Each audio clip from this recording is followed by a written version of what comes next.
Good morning, అందరికీ శుభోదయం. మీకు ఒక ముఖ్యమైన విషయం మాట్లాడాలనిపించింది, చర్చించాలనిపించింది.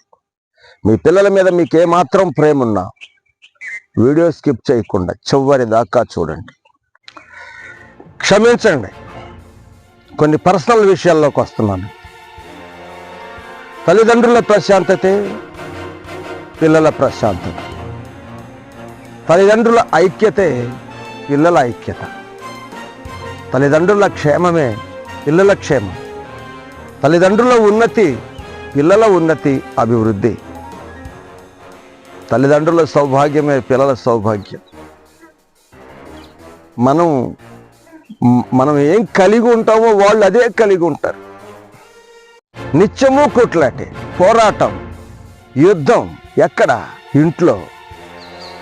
ఎప్పుడు చూసిన గొడవలు, అల్లరి, ఘర్షణ. భార్య ఏమో నేను పుట్టింటికి వెళ్ళిపోతానంటా ఉంటాడు. నేను వెళ్ళిపోతా, ఏ గొడవ జరిగినా ఇంటికి వెళ్ళిపోతా. భర్త ఏమో వెళ్ళిపో, నీ పుట్టింటికి వెళ్ళు, నువ్వు వెళ్ళిపో, నాకు అవసరం లేదు. ఇది కారణం ఏదైనా కానీ, సందర్భం ఏదైనా రాని, ఎదురు సంభాషణ ఇది ఒక్క మాటలో జరిగిపోదు. ఒక 5 నిమిషాల్లో రావు ఈ కన్క్లూషన్స్. గంటలు మాట్లాడుకొని రోజులు మాట్లాడుకోకుండా ఆ తరువాత వచ్చే నిర్ణయాలు. కొంతమంది అయితే ఇన్స్టెంట్గా గొడవ స్టార్ట్ కాగానే టక్క మని సర్దుకోవడం, వెళ్ళిపోవడం. లేదు, గొడవ స్టార్ట్ కాగానే బాధపడేయటం, కొట్టిపడేయటం. ఇదొక స్టైల్, మాస్ స్టైల్. కొంచెం క్లాస్ స్టైల్ అంటే చెప్పాను కదా, కొద్ది రోజులు మాట్లాడుకోకుండా ఉండటం, సైలెంట్గా. ఆ తర్వాత ఏం జరుగుతుంది?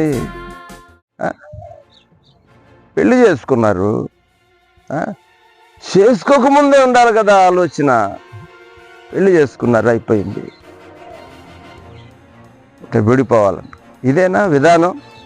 అరే పెళ్లి చేసుకున్నారు, ఇద్దరు కలిసి జాయింట్ ప్రాజెక్టు, ఓ పసికందు పుట్టింది, లేకపోతే ఒక ఇద్దరు, ఒక ఆడపిల్ల, ఒక మగ పిల్లవాడు, వెళ్ళిపోతారా? సరే వెళ్ళారు.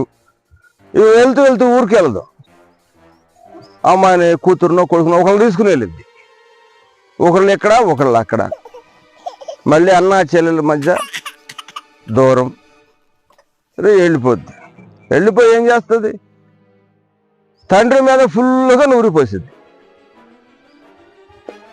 ఇక్కడేమో మనవాడు ఆ తల్లి మీద నూరిపోస్తుంది, ఫుల్గా ఇన్ఫర్మేషన్. ఇక వాడి గురించి, తండ్రి గురించి చెప్పాల్సినవి మొత్తం ఆయన బ్రెయిన్ చిప్ అంతా నిండిపోద్ది అక్కడ. ఇక అక్కడ ఎవరు అడిగినా ఏందమ్మా వచ్చావు అంటే ఈ పిల్ల చెయ్యి పట్టుకొని ఉంటుంది. ఇక ఆ జనాలకు చెప్పేది మొత్తం ఎపిసోడ్లన్నీ ఈ పిల్లకి ఫీడ్ అవుతూ ఉంటుంది, రిపీట్. బళ్ళో పాఠమైనా సరిగ్గా రాదేమో కానీ సాయంత్రం డ్రిల్లింగ్ చేపిస్తూ ఉంటారు 1-10 సార్లు.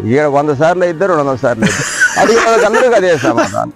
ఆ మొత్తం ఈ బేబీకి చిప్స్, ఈ బ్రెయిన్లో ఆ బేబీ చిప్ అంతా నిండిపోతుంది. ఇక్కడ ఇది పరిస్థితి. ఇక్కడ వీడికి నూరిపోస్తాయి. బ్రెయిన్స్ ఎంత పొల్యూట్ అవుతున్నాయి. సరే, కొద్ది రోజులు గడిచిపోయినాయి, మళ్ళీ కలుసుకున్నారు. మీ ఇద్దరికి ఒకరితో ఒకరికి అవసరం ఉంది కాబట్టి మళ్ళీ స్టార్ట్ చేశారు. ఐ లవ్ యూ మళ్ళీ బాగానే ఉంటున్నారు. కానీ తల్లి తన బిడ్డకి, అమ్మ నేను నీకు చెప్పిందంతా అబద్ధమని కానీ, నేను చెప్పిందంతా కరెక్ట్ కదమ్మా, నాదే తప్పని నేను తిరిగి వచ్చానని కానీ చెప్పిద్దా? చెప్పదు. పోనీ వీడు ఏమని చెప్తాడా? అరే నాదే మిస్టేక్ రా, నాదే తప్పు, నేనే మమ్మీని బయటికి నెట్టేశానని చెప్పరు. మీ ఇద్దరు కాంప్రమైజ్ అయ్యారు, నిజమే. అన్కాంప్రమైజింగ్ ఇష్యూస్ ఇలా బ్రెయిన్లో ఉన్నాయి. వాటితోనే పెరిగి పెద్ద అవుతూ ఉంటారు వీళ్ళు. ఈ విషయం కొంచెం ఏమన్నా ఆలోచిస్తున్నావా? ఈ మధ్య కొత్తగా విడిపోయిన ఒక ఫ్యామిలీ విషయంలో నేను ఇన్వాల్వ్ అయ్యాను. సరే, మొదట తల్లి దగ్గరికి వెళ్ళి సరే ఆమెతో మాట్లాడేదేదో మాట్లాడేసాను, అయిపోయింది. ఆ పాప ఉంది, అంత పాప ఆ దగ్గర తీసుకుంది. మా డాడీ గుర్తు రావట్లేదా నీకు? దిగులేస్తుందా డాడీకి నన్ను అన్నాను. అమ్మాయి అంటది పెద్ద పెద్ద కళ్ళు వేసుకొని, తాతయ్య నీకు తెలీదు డాడీ గురించి, చాలా బ్యాడ్ అని డైలీ చిరాలు పోతాడు తెలుసా, అక్కడ ఒక ఆమె ఉంది డైలీ వెళ్తాడు. నీకెలా తెలుసమ్మా ఈ విషయాలు? నాకు తెలుసు, నాకు తెలిసిపోయిద్ది. ఎలా తెలిసిపోయిద్దమ్మా? నాకు తెలిసిపోయిద్ది. అలా అనకూడదమ్మా, నీకు తెలియదు తాతయ్య. ఆ విషయం దగ్గరే మమ్మీ డాడీ ఘర్షణ పడింది. ఇక్కడే ఉంటాను తాతయ్య.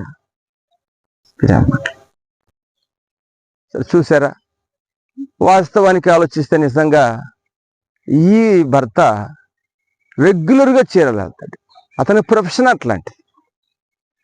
అంటే సమస్య ఎక్కడో ఉంది, ఎక్కడెక్కడో లింక్ అవుతుంది. అయినా సరే, తర్వాత ఆ విషయం అలా ఉంచితే, ఆ తర్వాత రోజు హస్బెండ్ దగ్గరికి వెళ్ళాం, భర్త దగ్గరికి వెళ్ళాం.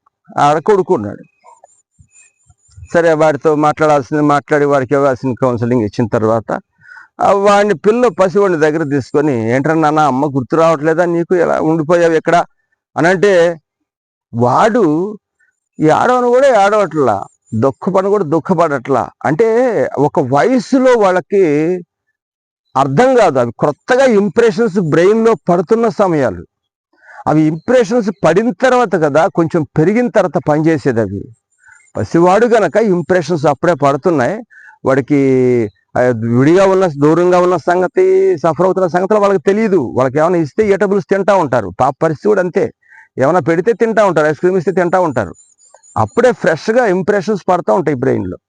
వాడు మామూలుగా చాలా సహజంగా నవ్వుతూ, తాతయ్య చెప్పకూడదులే మీకు ఆ విషయాలన్నీ. ఏంటమ్మా చెప్పమ్మా, ఏమి అమ్మ అంటే దిగులుగా అనిపించట్లేదా నీకంటే? అవన్నీ మాట్లాడకూడదు తాతయ్య, చెప్పకూడదు, తర్వాత మాట్లాడతాలే, అవి మాట్లాడే విషయాలు కాదు. చెప్పరా, మా మమ్మీ చాలా బ్యాడ్ వాడు చెప్తున్నాడండి. ఎవరు చెప్పారు వీళ్ళకి తల్లి చరిత్ర గురించి బిడ్డకి? ఎవరు చెప్పారు? తండ్రి చరిత్ర గురించి బిడ్డకి ఎవరు చెప్పారు? అరే ఒకసారి ఆలోచించరా, బిడ్డల మనసు ఎలా ఉంటుంది, ఏమైపోతుంది? ఆ పసి హృదయాలు, ఆ లేత మనస్సులు ఎంత ప్రభావం చూపిస్తుంది మన ప్రవర్తన, మనం ఇచ్చే ఫీడింగ్. ఏం చెప్పాలి? మాతృదేవోభవ, పితృదేవోభవ, ఆచార్య దేవోభవ, ఇవి చెప్పాల్సిన సమయాల్లో పిల్లలకి ఏమి నేర్పిస్తున్నాం? ఇటు మీడియా ఉండనే ఉంది. ఆ మీడియాలో ఏం చూస్తున్నారో, మీడియాలో వచ్చేవాటికంటే కూడా ఘోరంగా ఉంది ఇంట్లో పరిస్థితి. బిడ్డల చుట్టూ ఈ పరిసరాల మధ్య ఈ పిల్లలు, ఈ పసికందులు ఎంత నలిగిపోతారు అంటే, అప్పుడు నలిగిపోరు. అప్పుడు నువ్వు ఏదన్నా ఇస్తే తింటా ఉంటారు, లంచం ఇచ్చినట్టుగా ఏదో కొని పెడతా ఉంటే, థమ్సప్ మధ్యాహ్నం కురుకురేనో కొనిపిస్తూ ఉంటే తింటా ఉంటారు. లంచాలు ఇస్తే పెంచుతున్నారు మీరు, నిజమే. ఆ ఇంప్రెషన్స్ బ్రెయిన్లో ఫీడ్ అయిపోతే, ప్రింట్ అయిపోతే, పెరిగిన తర్వాత ఏమవుతుంది? నాకు అనిపిస్తుంది ఒక విధంగా సమాజంలో నేరస్తుల్ని తయారు చేస్తుంది ఇది ఎలాంటి తల్లిదండ్రులేనా అనిపిస్తుంది. ఒక తల్లి ఉంది, భర్త బాగా తాగుతాడు, ఇంకా ఇంకా ఎక్కువ డిస్క్రిప్షన్ నేను ఇవ్వడం లేదు, రప్చర్గా ఉంటుంది వ్యవహారం అంతా, జరుగుబాటు కూడా తక్కువ. కానీ ఆ తల్లి ఏం చేసింది తెలుసా? కూరగాయలు అమ్మింది, అంట్లు తోమింది, చక్కగా పిల్లల్ని పెంచుతా ఉంది. ఆమె పడని కష్టం లేదు, వీధులు వెంట బండి దోసుకొని వెళ్ళేది, పిల్లలు కొండి పెట్టుకుంది, చక్కగా పెంచుకుంది, చక్కగా చదివించుకుంది, జీవితం అంతా ఓర్చుకుంది, నేర్చుకుంది. పిల్లల జీవితాలు తరించిపోయినాయి. ఎంత గొప్పవాళ్ళు అయ్యారు తెలుసా వాళ్ళు, చెప్పే పని కాదు అది. ఎంత డెవలప్మెంట్ అంటే, వాళ్ళ అబ్బాయి, ఒక అబ్బాయి 3 స్టార్ బిల్డింగ్ కట్టాడు చిరాల్లో. ఇంకా అది కాక ఇంక మరో 2 హౌసెస్ ఉన్నాయి, 2 హౌసెస్. అది కాక కొంచెం పొలం కొన్నాడు ఒక అబ్బాయి, ఇంకొక అబ్బాయి విదేశాలు. అసలు డెవలప్మెంట్ అనేది చూడండి. ఆ తల్లి బిడ్డలకి ఒక భవిష్యత్తు, ఒక అందమైన భవిష్యత్తు, ఒక ప్రశాంతమైన భవిష్యత్తు నిర్మించింది. మనం అనుకుంటాం పలానా చోట ఒక 5 సెంట్లు స్థలం తీసుకుని ఇల్లు కట్టుకుంటే ప్రశాంతంగా ఉంటుంది. ప్రశాంతత ఎక్కడి నుంచి వస్తుంది తెలుసా? తల్లి దగ్గర నుంచి వచ్చింది బిడ్డలకి ప్రశాంతత. చూడండి, అలాగే మరో తండ్రి ఉన్నాడు, బిడ్డలు విడిచిపెట్టేసేసి వెళ్ళిపోయింది బిడ్డల తల్లి. ఇతనే చేశాడు తెలుసా, స్వయంగా వాళ్ళకి స్నానాలు చేయించటం, స్వయంగా వంట చేయటం, స్వయంగా బట్టలు ఉతకడం, ఇవన్నీ చేస్తూ చక్కగా చదివిస్తూ తీసుకుని వచ్చాడు, పెంచి పెద్ద చేసుకున్నాడు. ఎప్పుడైనా వాళ్ళ అమ్మగారి ప్రస్తావన వస్తే బిడ్డలు అడిగేవాడు కదా, నా అమ్మ పరిస్థితి ఏంటి, ఏం చెప్పేవాడు తెలుసా, హృదయ విదారకంగా ఉంటుంది, వింటే గుండె పగిలిపోయిద్ది అనమాట. అమ్మ పిచ్చిదిరా, అమాయకురాలురా, అందుకని వెళ్ళిపోయింది అని చెప్పేవాడు. వాళ్ళ బ్రెయిన్స్ పొల్యూట్ చేయలా. చూడండి, 2 సందర్భాలలో బిడ్డలు చక్కగా అభివృద్ధి చెందారు, తల్లిదండ్రుల దీవెనలు వాళ్ళు అనుభవిస్తూ ఉన్నారు. ఆ తరువాత అక్కడ తండ్రి మారాడు, ఇక్కడ తల్లి తిరిగి వచ్చింది. హ్యాపీ ఫ్యామిలీస్ 2 కూడా. నేను చూశాను, నేను కళ్ళారా చూశాను, సంవత్సరాలు గడుస్తూ ఉంటే చూస్తూ గమనిస్తూ వచ్చా ఏం జరిగింది కుటుంబాల్లో అని. అది నేను మీకు ఈరోజు స్టేట్మెంట్ ఇస్తున్నాను. అరే, చిన్న చిన్న వాటికే విడిపోతారా, ఇంకేం లేదా? బిడ్డలు కన్నారు కదా కలిసి, ఇద్దరికి బాధ్యత ఉంది కదా, వాళ్ళకి భవిష్యత్తు ఇవ్వాలి కదా.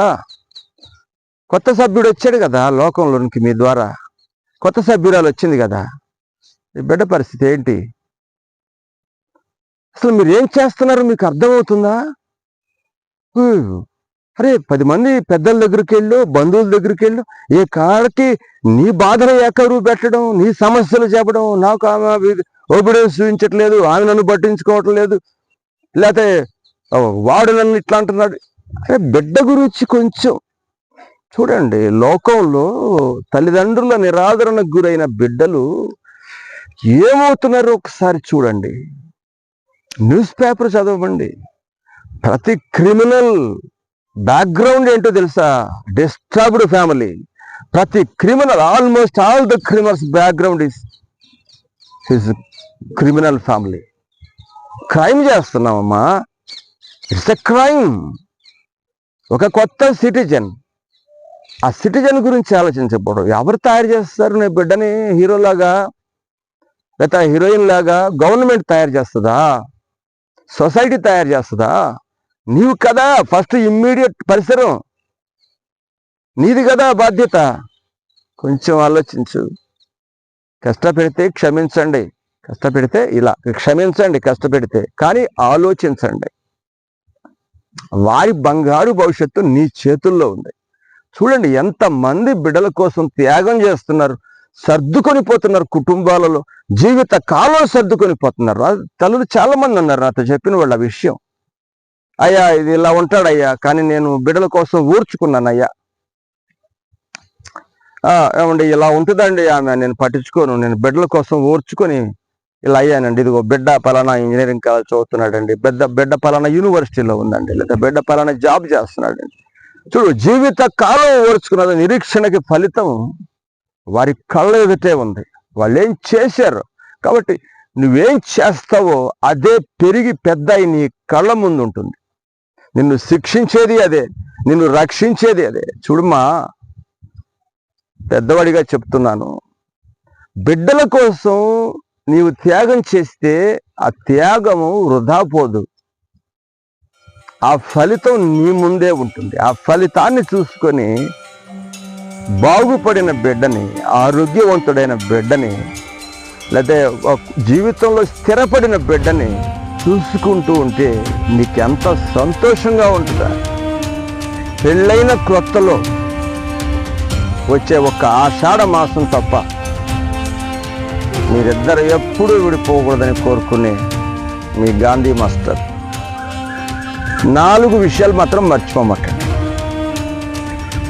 లైక్ చేయండి, సబ్స్క్రైబ్ చేయండి, కామెంట్ చేయండి, నోటిఫికేషన్స్ బటన్ కూడా నొక్కండి ఈ వీడియో నచ్చితే.